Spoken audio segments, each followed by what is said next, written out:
Bonjour Monsieur le ministre. Bonjour.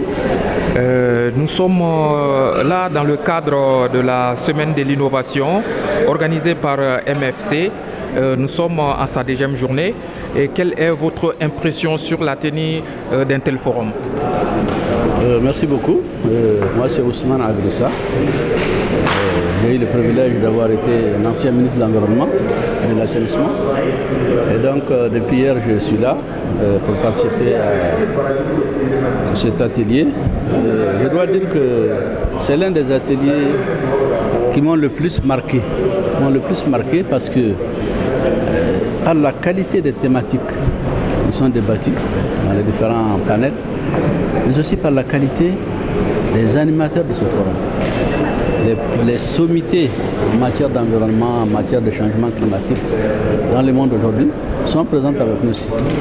Le docteur Yoba Sokona, le docteur Togola et bien d'autres. C'est tellement important parce qu'on est à l'ère des changements climatiques. Comme disait quelqu'un tout à l'heure, les changements climatiques n'ont pas de frontières. Ils ne connaissent pas l'Afrique, ils ne connaissent pas l'Amérique, l'Asie, c'est un monde globalisé.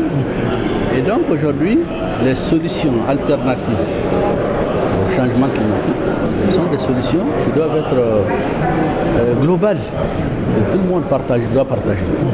Et j'ai été très heureux vraiment de savoir que les jeunes Maliens sont vraiment à la pointe de ce combat pour mettre en œuvre vraiment des solutions alternatives.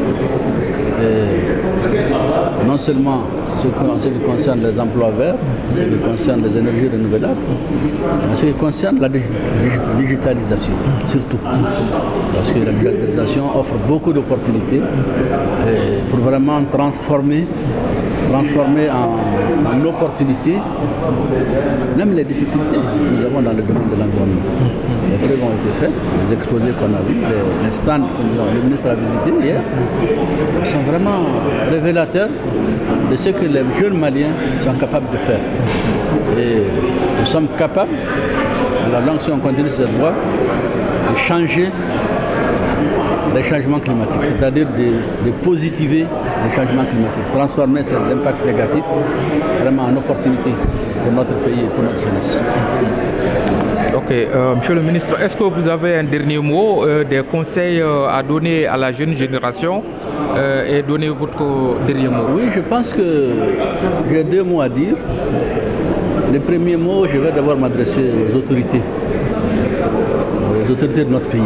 Parce qu'il faudrait que dans ce pays, on prenne la vraie mesure du secteur de l'environnement et de l'assainissement.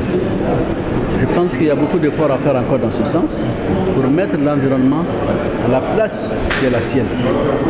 Parce que le département qui gère l'environnement, quand vous regardez l'architecture de notre gouvernement, de tous nos gouvernements d'ailleurs, il n'est pas bien logé. C'est comme un ministère complément d'effectifs. En réalité, regardez à travers le monde, l'environnement étant une matière transversale, donc couvre tous les secteurs, ça doit être reflété dans la composition, dans notre architecture gouvernementale.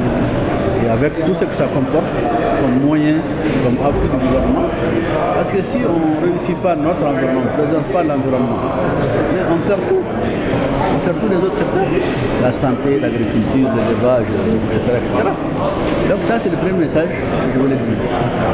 Le deuxième message, adressé à la population malienne, de façon générale, c'est qu'il faut que les gens s'intéressent aux questions de l'environnement.